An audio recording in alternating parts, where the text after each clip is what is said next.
Let's talk about 5 key factors that the Raiders are going to have to do Sunday morning to be able to walk out of Baltimore with a W.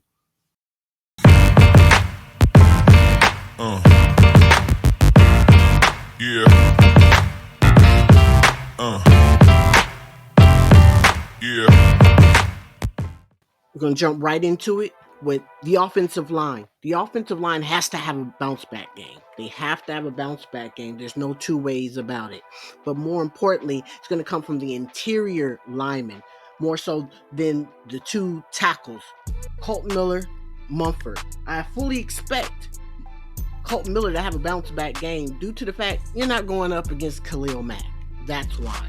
That's why you should have a bounce back game. You're going up against either Travis Jones or you're going up against Owele, and they're not Khalil Mack, and they most definitely are not Joey Bosa. They have good motors. They're young players. They're inside of their third and fourth year, so they're playing for big things like contracts and trying to make their presence felt on that team. But they don't have a resume of dominance.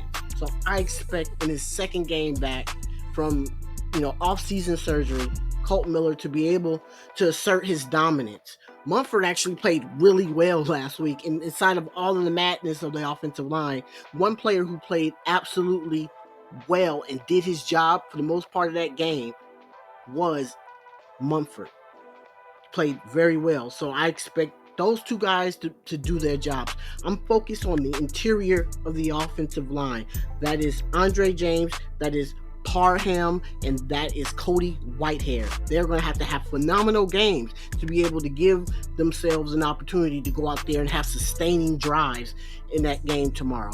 The reason why I say that is because you have to, for the point of attack, I'm going to be interested to see what Craig and Getty come up as far as how they approach the run game. Do they do more double teams or going up against Matabuke and Michael Pierce in the middle of that Ravens defense, or do they choose to continue to go wide out and run that wide zone scheme?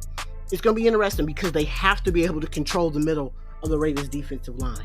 They have to control it. I'm not saying they even got to dominate them, but just control them on those stretch runs and things like that. That's all about positioning. That's all about angles. So they have to be able to control the flow of which Matabuke and Pierce and Broderick Washington are going to be moving on the inside. That's what they absolutely have to have. And if the offensive line has that kind of game, I expect them to play and to be able to have a much more of a rhythm on offense.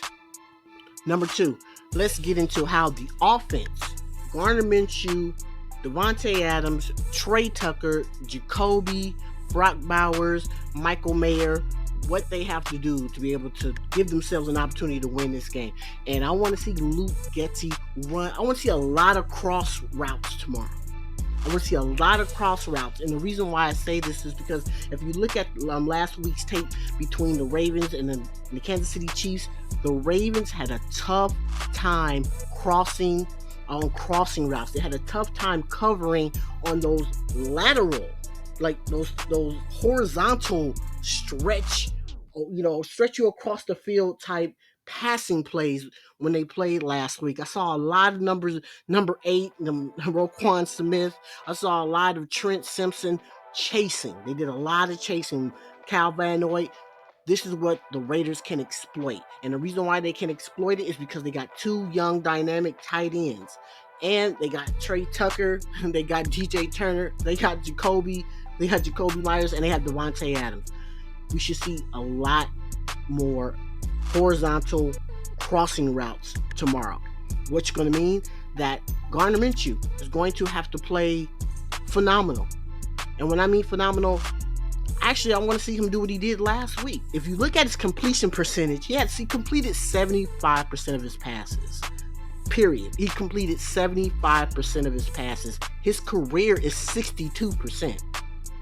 One of my key factors for Gardner Minshew this season is that I needed him to raise that completion percentage. I needed it to go from your career average of 62 to at least 65. So when you can come in and you can actually throw for 75% of your passes, that tells me 2 things. It tells me that you're staying within the structure of the offense. You're not doing a lot of wild things. You're actually trying to stay within the scope of the offense and actually execute on plays. The play to Alexander Madison for the touchdown was exactly that, because he actually went from his left all the way to his right and then checked down to his running back. He went from, the first all the way to the wide left to the middle of the field, and then he came back for the check down, and he actually made the defender miss, and then he goes in to score. You know the rest. So that's going to be really big.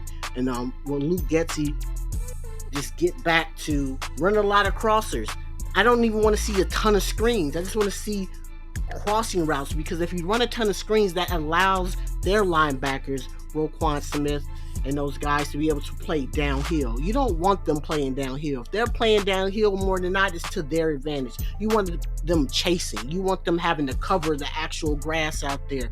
Get those guys from doing what they do best and running downhill to actually going from sideline to sideline in coverage.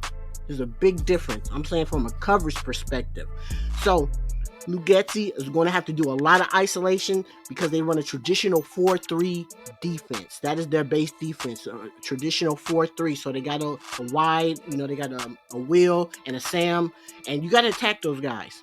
You have to attack them. You have to get them involved where they're just not solely crashing down and making plays at the line of scrimmage of the defense, or you have them sitting in the zone, and you're actually just running these comeback routes where they can again run downhill. We want them covering field left to right, not north to south.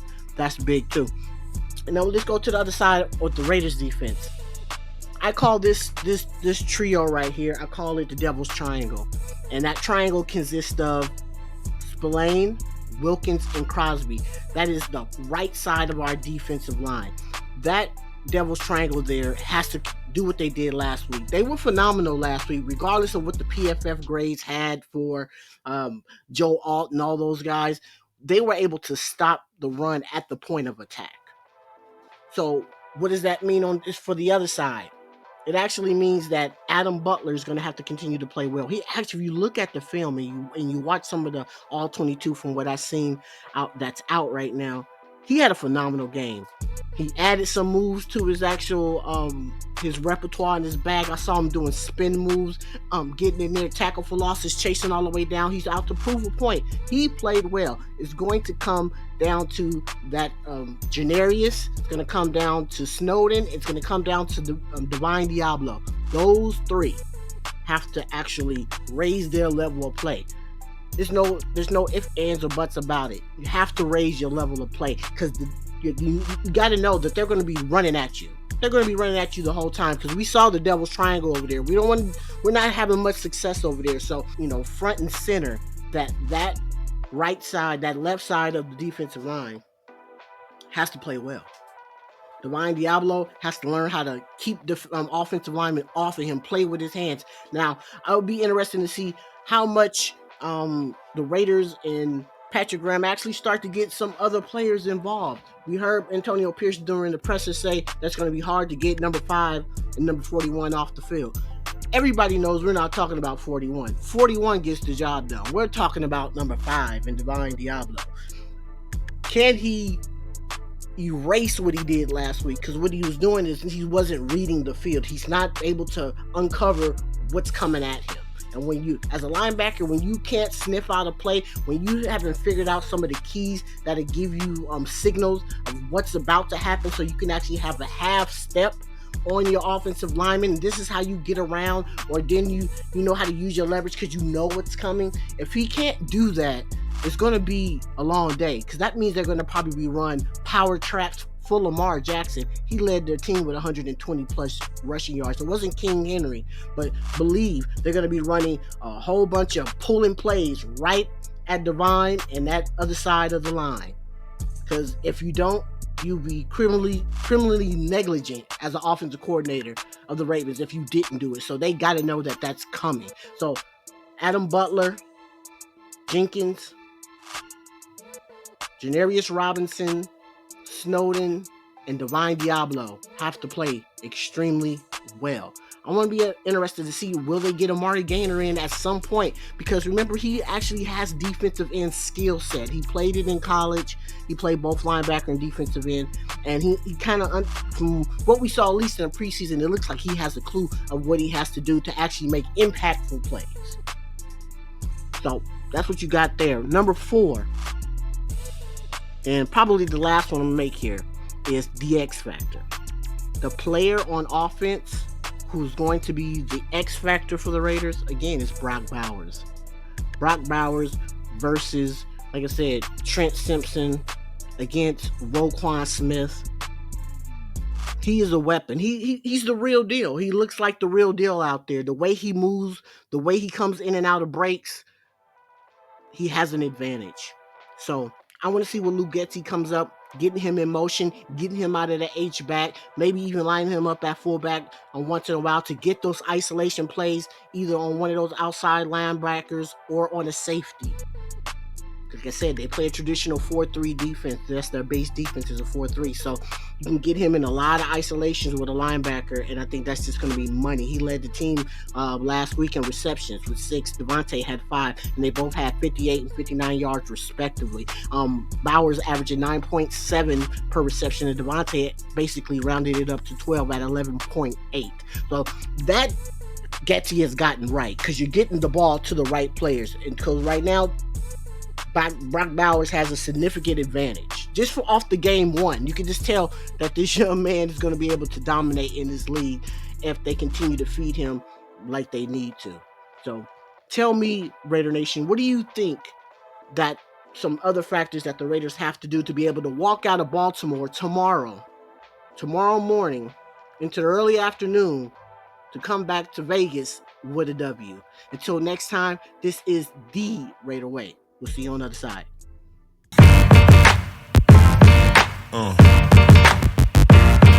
Yeah. Yeah.